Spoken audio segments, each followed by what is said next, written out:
sekarang masyarakat dikejutkan dengan fenomena adanya financial technology atau fintech. Fintech, ini ya. Bagaimana Bapak melihatnya? Fintech ini kalau menurut saya suatu keniscayaan. Ya. Cepat atau lambat, kita akan harus merespon ini secara baik. Ya.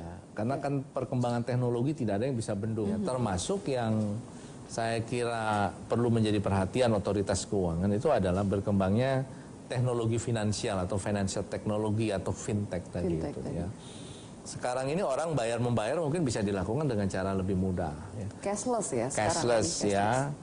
Dan pada dasarnya itu fintech membawa sesuatu yang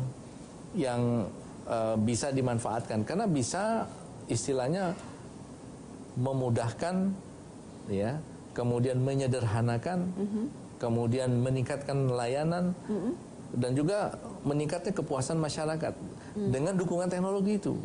Ya, makanya ada istilah disrupsi. Iya, disrupsi. Disrupsi itu kan artinya mendisrupt dia, mendisrupt sesuatu yang tidak sederhana, tidak mudah, tidak nyaman, itu pasti akan terdisrupt ya, dengan sesuatu yang memberikan kemudahan, memberikan pelayanan, memberikan kenikmatan dan kenyamanan. Perubahan gitu ya, perubahannya cukup cepat. Nah, itu semua didrive oleh teknologi, ya, oleh teknologi. Jadi teknologi finansial juga sama.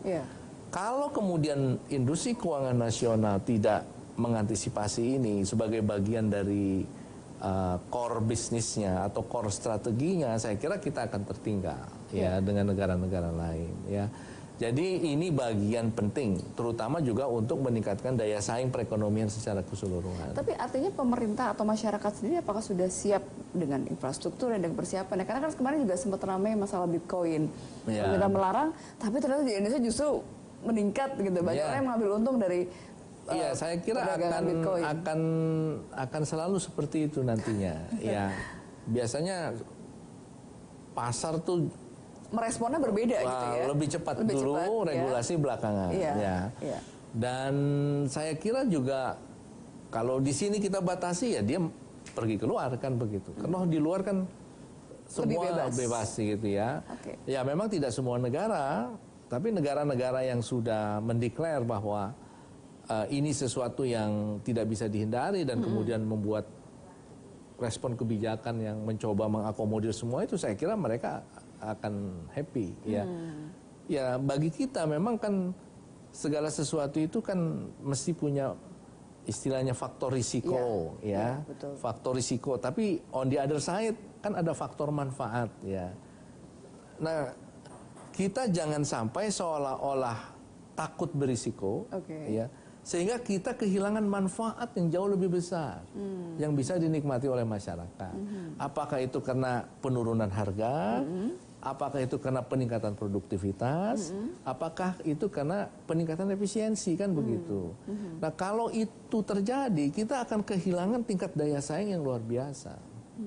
Nah makanya kemudian kita harus adaptif ya, kita sadari ada risiko, tapi bukan berarti kita hindari. Kita manage risiko itu sehingga kita kemudian menikmati dampak positif dari itu dengan catatan at the same time kita memitigasi istilahnya risiko yang muncul. Jadi harus paham ya. Iya, teknologi saya kira enggak ada yang bisa akan bendung ya. Apalagi kita sekarang sudah revolusi industri 4.0 kan gitu. Sekarang sudah banyak sekali orang bicara mengenai itu ya. Itu dasarnya apa? Teknologi. Ya. Begitu cepat ya robotisasi, artificial intelligence. Bagaimana dampaknya terhadap tenaga kerja kita? Profesi apa yang akan hilang nantinya kalau teknologi berkembang?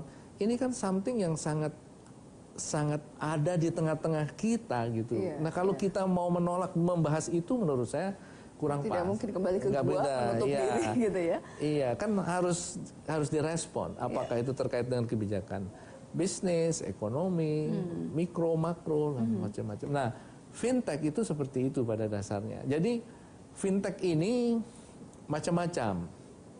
Yang sekarang ramai di Indonesia itu ada fintech yang berbasis payments, ya bayar membayar, e-wallet, e-mobile dan macam-macam itu. untuk mendukung perdagangan online misalnya, kan banyak tuh online, tidak saya perlu sebut namanya, bisnisnya besar, melibatkan UMKM yang jutaan, ya sebagai suppliernya, itu kan memerlukan sistem pembayaran yang bagus juga, untuk mendukung. Ya. Kemudian fintech yang juga terkait dengan pinjam meminjam, ya ada istilahnya peer-to-peer lending. Karena fintech itu juga menjawab salah satunya terhadap masalah inklusi keuangan.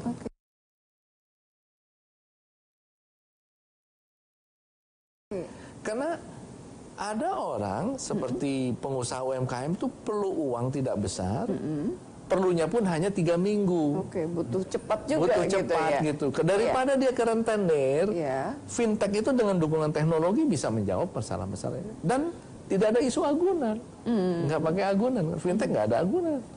Iya, karena dilakukan di suatu dunia maya, jadi dibuatkan platform istilahnya.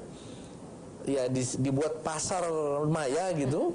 Disitulah ketika kemudian diupload proyek yang bisa dibiayai oleh siapa saja, kemudian berapa banyak orang mau investasi dan seterusnya.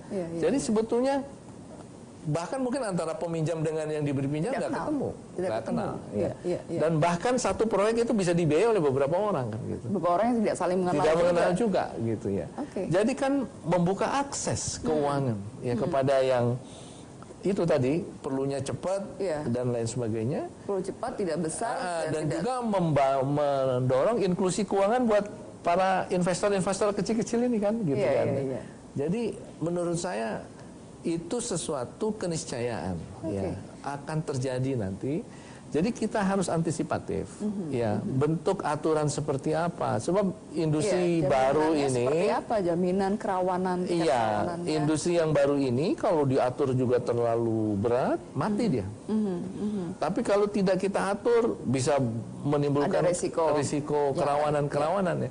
Jadi bagaimana istilah teknisnya itu striking the balance ya, mencari keseimbangan antara memberikan ruangan untuk tumbuh, tapi sekaligus kita jagakan agar kita mampu memitigasi risikonya. Tapi orang juga mengatakan apa benar kalau uang digital ini masih tergolong rawan begitu, Pak? Cryptocurrencies misalnya ya, kan banyak sekarang tidak setiap negara punya posisi yang sama terhadap ini. Negara yang merasa siap dan melihat bahwa ini satu peluang, mereka sangat istilahnya sangat friendly terhadap ini.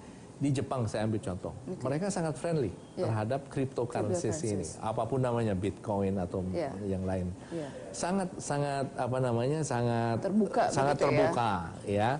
Mungkin karena merasa infrastrukturnya sudah siap, mungkin karena juga edukasi keuangan kepada masyarakatnya juga sudah cukup. Kalau kita kan kadang-kadang belum paham, belum melek keuangan istilahnya, ya. Nah ini kan setiap negara punya tantangan beda-beda. Tapi kalau menurut saya prinsipnya kita tidak boleh tertutup ya terhadap perkembangannya. Harus menyiapkan. Antisipasinya menurut saya harus dari jauh-jauh hari. Karena ini nanti akan menentukan keputusan investasi. Investasi teknologi itu kan tidak murah. Kemudian kalau kemudian tidak ada certainty orang mau investasi, kan akhirnya kita tetap tertinggal. Infrastruktur kita tetap terbelakang. Karena orang nggak merasa ini pemerintah maunya kemana sih? Ini tidak ada pergerakan. Ini maunya kemana sih? Saya kan wait and see gitu ya. Nah, oleh karena itu lembaga seperti OJK, BI menurut saya harus apa istilahnya? Memberikan perspektif jangka panjang. Ya, perspektifnya aja. Nanti saya yang tafsirkan perspektif itu, tapi yang jelas perspektifnya agar kemudian para pemain itu kemudian bisa melakukan manuver, inovasi dan lain sebagainya. Daripada nggak ada perspektif sekali akhirnya nggak ngerti gitu nah. Ya. Oke, baik, kita masih punya segmen berikutnya. Kita akan lanjutkan kembali perbincangannya. Tetaplah bersama kami di Tokoh Kita.